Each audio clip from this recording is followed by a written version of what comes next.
Pemirsa TV One yang berbahagia, yang kedua, dalam kaitannya dengan perkara-perkara yang memudahkan agar kita dibukakan pintu rezeki itu adalah kita lebih banyak beristighfar pada sepertiga malam yang terakhir. Rasulullah Shallallahu Alaihi Wasallam, sebagaimana juga hadis yang pertama, dikatakan sesungguhnya Rasulullah Shallallahu Alaihi Wasallam dalam satu hari itu tidak kurang beristighfar. Wa inni la astaghfirullah fil yaumi aksar min sab'ina marrah.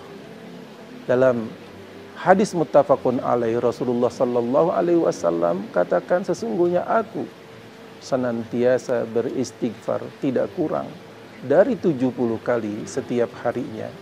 Dengan beristighfar kepada Allah Subhanahu wa taala pada waktu sahur pada sepertiga malam yang terakhir menandakan seorang yang memohon ampunan kepada Allah Subhanahu wa taala dinilai sebagai hamba Allah yang baik, hamba Allah yang mulia.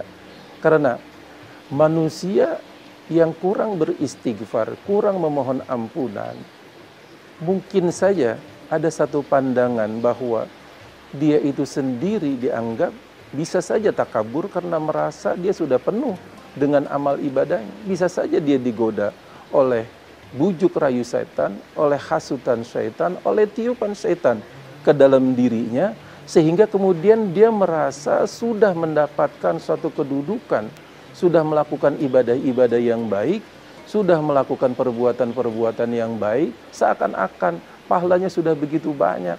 Dia sudah tidak punya lagi kesalahan-kesalahan, dia sudah tidak punya lagi kekurangan-kekurangan di dalam ibadahnya, atau merasa dosanya itu hanya kecil saja, sehingga kemudian orang itu menjadi takabur, menjadi sombong. Nauzubillah summa nauzubillah. Walau apapun kita sudah berusaha melakukan ibadah kita yang terbaik, tetapi kita dianjurkan agar kita senantiasa waspada, karena orang yang melakukan ibadah terkadang ditiupkan rasa ujub, ditiupkan rasa takabur. Jadi rasa ujub, rasa takabur itu sendiri akan membuat orang menjadi lalai. Pertama, orang yang takabur dan ujub di dalam ibadahnya akan membuat dia sendiri menjadi sombong kepada yang lainnya, akan membuat dia kemudian mengecilkan orang yang lain yang dia nilai ibadahnya kalah dengan apa yang sudah dia lakukan, dan dia kemudian tidak berusaha untuk memperbaiki ibadah yang dia lakukan, ataupun melihat apakah masih banyak kekurangan-kekurangan di dalam ibadah ataupun perbuatan-perbuatan baik yang dilakukan. Apakah tidak ada kesombongan, apakah tidak ada ria, apakah tidak ada rasa unjuk kepada orang yang lain, apakah tidak merasa lebih tinggi kepada yang lain. Sehingga kadang-kadang kita di dalam perbuatan-perbuatan yang baik, seperti kita membantu orang lain, atau kita berpuasa, atau kita beribadah, bisa jadi kita kemudian terjerumus kepada ketakaburan, kepada ujub. Orang yang kemudian lebih banyak beristighfar, memohon ampunan kepada Allah Subhanahu wa taala atas segala kekurangan, atas segala kehilapan, itu adalah orang yang baik. Maka orang yang baik itu, orang-orang hamba Allah, muslim-muslim yang sejati itu akan senantiasa beristighfar.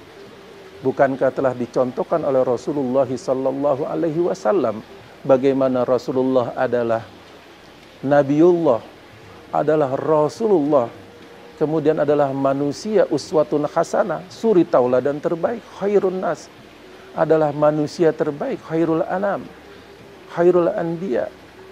Walaupun demikian kita dapat membaca, kita dapat mengkaji, kita dapat melihat yang telah dicontohkan oleh Rasulullah Sallallahu Alaihi Wasallam. Meskipun Rasulullah ibadahnya adalah yang terbaik, kekhusyuannya tidak tertandingi, tetapi Rasulullah Sallallahu Alaihi Wasallam senantiasa kemudian banyak beristighfar. Sekurang-kurangnya kata Rasulullah Sallallahu Alaihi Wasallam, aku tidak kurang dalam satu hari beristighfar sebanyak 70 kali. Masya Allah. Pemirsa TV One yang berbahagia, dalam kaitannya dengan istighfar itulah kemudian tersambung juga dengan Qiyamul Lail, karena dilaksanakan di sepertiga waktu malam yang terakhir. Dan yang ketiga, selain kita diperintahkan untuk melakukan qiyamul lail, melakukan istighfar di sepertiga malam yang terakhir, maka yang berikutnya adalah kita dianjurkan untuk banyak membiasakan bersedekah, ta'ahudus sedekah.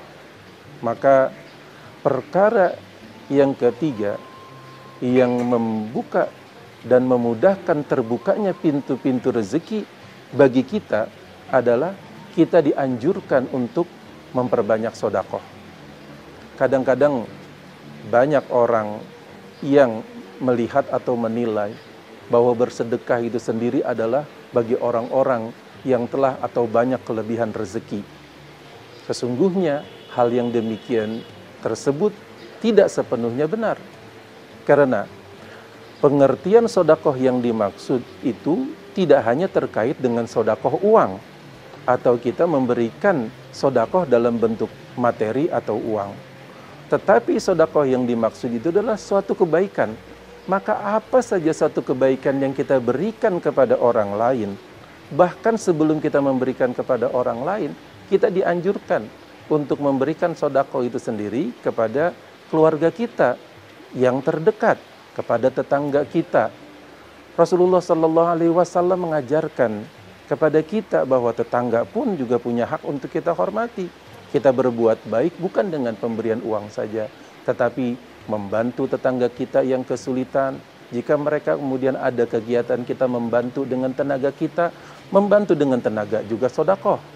Kemudian kita menolong orang yang dalam keadaan kesulitan, menunjuki jalan orang yang bertanya ketika orang itu kemudian mencari alamat, kita menunjuki dengan benar, itu juga sedekah. Maka dengan bersedekah itu akan membuka banyak sekali pintu rezeki. Dan sesungguhnya ada yang mengatakan bahwa orang-orang yang dalam keadaan kesulitan itu seperti orang yang memancing ikan. Maka orang yang kesulitan sesungguhnya orang yang lebih perlu lagi untuk bersedekah karena kebutuhannya lebih banyak. Maka dia perlu kemudian untuk berbuat baik agar kemudian dia masuk kategori orang-orang yang baik dan mulia dan mendapatkan rezeki Allah Subhanahu wa taala. Pemirsa TV One yang berbahagia, dan yang keempat dari perkara-perkara yang membuka dan memudahkan terbukanya pintu rezeki untuk kita adalah kita dianjurkan untuk banyak berzikir kepada Allah Subhanahu wa taala. Allah Subhanahu wa taala berfirman, "Fazkuruni azkurkum washkuruli wala takfurun." Yang artinya, maka berzikirlah engkau kepadaku, ingatlah engkau kepadaku, maka aku akan ingat kepada engkau. Washkuruli wala takfurun, dan banyaklah kalian berterima kasih kepadaku, dan janganlah kalian ingkar.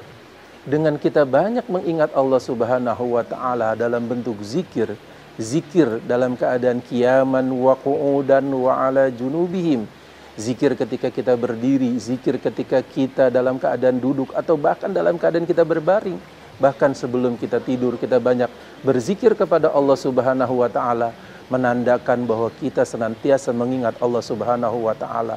Dan senantiasa kita orang-orang yang mengingat Allah Subhanahu wa taala, maka Allah pun juga akan senantiasa mengingat kita. Ketika kita mengingat Allah, Allah akan mengingat kita.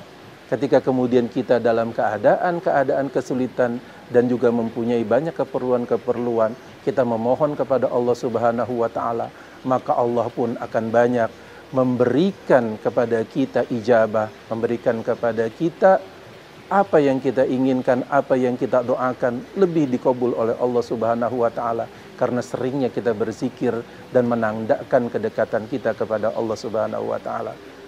Pemirsa TV One, demikianlah 4 perkara yang dapat membuka pintu rezeki, yaitu kita diperintahkan untuk melakukan sholat malam, kita diperintahkan untuk banyak beristighfar di waktu malam, kita juga yang ketiga dianjurkan untuk banyak bersedekah dan berzikir kepada Allah Subhanahu wa taala. Dengan 4 perkara ini mudah-mudahan semua hal-hal tersebut akan memberikan manfaat yang sebaik-baiknya kepada kita semuanya, dan kita menjadi hamba Allah yang terbaik, yang dipercaya mendapatkan amanah Allah dan mendapatkan karunia Allah berupa rezeki-rezeki yang terbaik yang memberi manfaat dan kebaikan untuk kita di dunia dan di akhirat, insya Allah. Amin amin ya rabbal alamin. Kurang lebihnya saya mohon maaf. Hadanallahu wa iyyakum ajma'in wal afwa minkum. Wassalamualaikum warahmatullahi wabarakatuh.